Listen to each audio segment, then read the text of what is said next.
Hello everyone. Telangana intermediate first year అలాగే second year రిజల్ట్కి సంబంధించి ఒక బ్యాడ్ న్యూస్ అని చెప్పొచ్చు. రిజల్ట్ అనేది మనకి డిలే కాబోతుంది.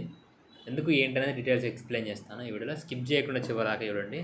ఎవరైతే ఇంటర్మీడియట్ సెకండ్ ఇయర్ స్టూడెంట్స్ ఉన్నారో ఎంసెట్ గురించి కానివ్వండి, నీట్ గురించి కానివ్వండి, అలాగే జేఈడబ్ల్యూ మెయిన్స్కి సంబంధించి ప్రిపేర్ అవుతున్న వాళ్ళకి మన ఛానల్ ద్వారా ఓన్లీ 99 రూపీస్కే పీవైక్యూస్ అనేది ప్రొవైడ్ చేయడం జరుగుతుంది. పీవైక్యూస్ అనేది మీకు ఈ టైంలో చాలా ఇంపార్టెంట్.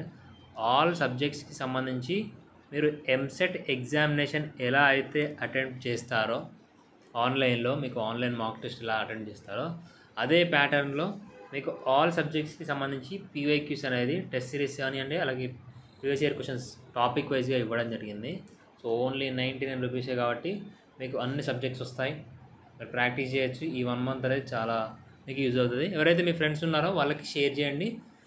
ఒకవేళ ఇది కావాలనుకుంటే డిస్క్రిప్షన్లో విజన్ అప్డేట్ అనే యాప్ ఉంటుంది, అది డౌన్లోడ్ చేసుకోండి. డౌన్లోడ్ చేసుకొని రిజిస్ట్రేషన్ కంప్లీట్ అయిన తర్వాత మీరు టెస్ట్ సిరీస్ అనేది పొందొచ్చు.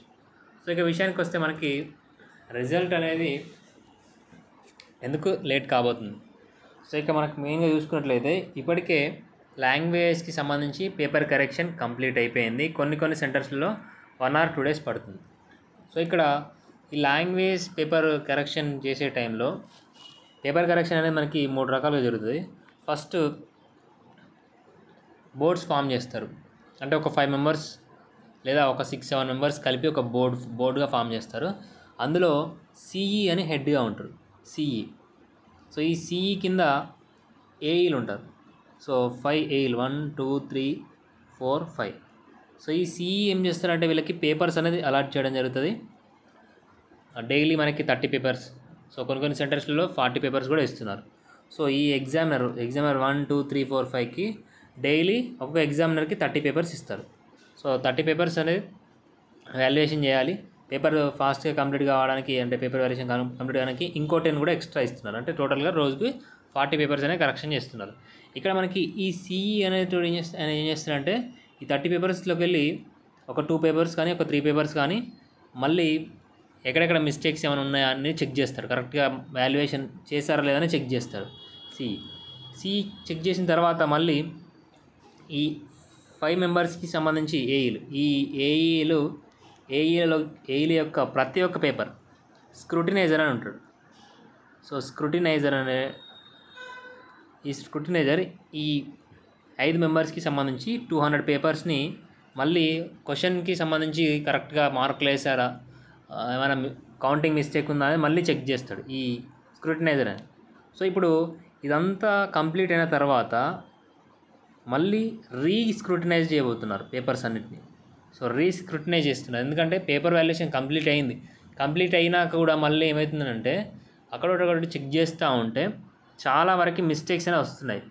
మెయిన్గా ఈరోజు జరిగిన ఒక మేజర్ మిస్టేక్, ఫైనల్ చేసిన మిస్టేక్ ఏంటంటే ఒక ఏఈ కరెక్షన్, ఒక ఏఈ కరెక్షన్ చేసిన పేపర్ అని వచ్చేసి అందులో 91 మార్క్స్ లేదా 99 మార్క్స్ వస్తే 45 మార్క్స్గా లేదా 15 మార్క్స్గా వాటిని బబ్లింగ్ చేయడం జరిగింది. సో ఓఎంఆర్ షీట్లో మెయిన్గా నీకు ఎన్ని మార్క్స్ వచ్చాయో ఆ మార్క్స్ అనేది బబ్లింగ్ చేయాలి. పార్ట్ 3లో బబ్లింగ్ చేయాలి. ఇట్లా మీకు ఓఎంఆర్ షీట్ ఉంటుంది, పార్ట్ 1, పార్ట్ 2, పార్ట్ 3 ఉంటుంది. పార్ట్ 3లో నీకు ఎన్ని మార్క్స్ వచ్చాయి, 99 వస్తే 99ని బబ్లింగ్ చేయాలి. సో ఇలా మనకి 99కి బదులు 15 బబ్లింగ్ చేశాడంట. సో 15 బబ్లింగ్ చేయడం వల్ల ఈ స్టూడెంట్ 99 మార్క్స్ వచ్చిన స్టూడెంట్ ఫెయిల్ అయిపోయాడు.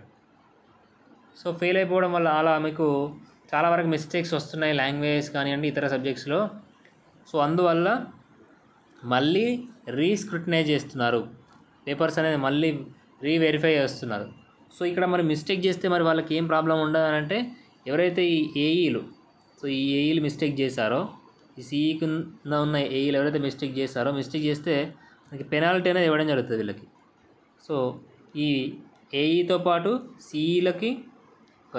సిఈలకి అలాగే స్క్రూటినైజర్కి,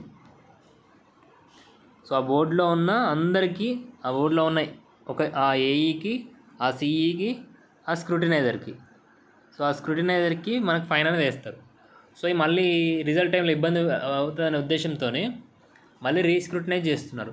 సో రీస్క్రూటినైజ్ అంటే మళ్ళీ ఈ పేపర్లలోకి వెళ్ళి ఒక 10 పేపర్స్లోకి వెళ్ళి ఒక 5 పేపర్స్ లేదా ఒక 10 పేపర్స్ లేదా అన్ని పేపర్స్ అనేది మళ్ళీ వెరిఫై చేసి కరెక్ట్గా ఉన్నాయా లేదా మార్క్స్ వేసారా లేదా చెక్ చేస్తూ ఉన్నారు.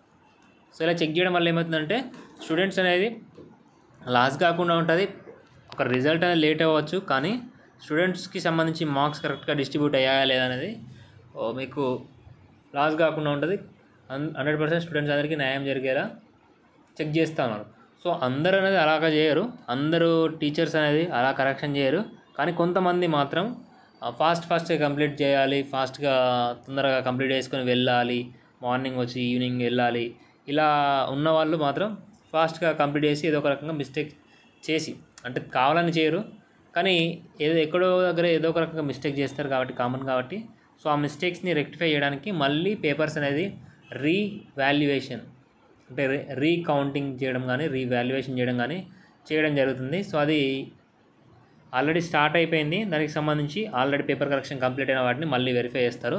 ఇప్పుడు పేపర్ వాల్యుయేషన్ కంప్లీట్ అయినా కూడా ఆ రీవాల్యుయేషన్ అంటే లేదా ఆ రీస్క్రూటినైజ్ కంప్లీట్ అయిన తర్వాతే మార్క్స్ అనేది ఆన్లైన్లో హోస్టింగ్కి వెళ్తాయి. సో అంటే ఆన్లైన్లో ఎంట్రీ చేయడానికి ఏవైతే స్క్రూటినైజ్ అయిపోయినాయో ఆ పేపర్స్ అనేది మీకు మార్క్స్ ఆన్లైన్లో ఎంటర్ చేయడానికి వెళ్ళిపోతాయి. సో ఇలా మనకి రిజల్ట్ రావడానికి కొంచెం డిలే అవ్వడానికి అవకాశం ఉంది. ఏప్రిల్ లాస్ట్ వీక్ అని చెప్పాము కదా, ఒకవేళ ఈ రీస్క్రూటినైజ్ అనేది తొందరగా కంప్లీట్ అయితే అనుకున్న టైంకి ఏప్రిల్ లాస్ట్ వీక్లో రిజల్ట్ రావడానికి అవకాశం ఉంటుంది. లేదు అని అంటే రిజల్ట్ అనేది మళ్ళీ ఒకవేళ మే ఫస్ట్ వీక్ అయినా పోస్ట్పోన్ అయ్యే అవకాశం ఉంటుంది. సో ఇది ఇప్పటివరకు వచ్చిన అప్డేట్. సో దీని గురించి మళ్ళీ క్లియర్ కట్గా ఇన్ఫర్మేషన్ వస్తే నేను వెంటనే పోస్ట్ చేస్తాను. అప్పటికి ఛానల్ని ఫాలో కాండి, మీ ఫ్రెండ్స్ ఎవరైనా ఉంటే వాళ్ళకి షేర్ చేయండి. ఫస్ట్ టైం చూస్తున్నాం సబ్స్క్రైబ్ చేసుకోండి. Thanks for watching.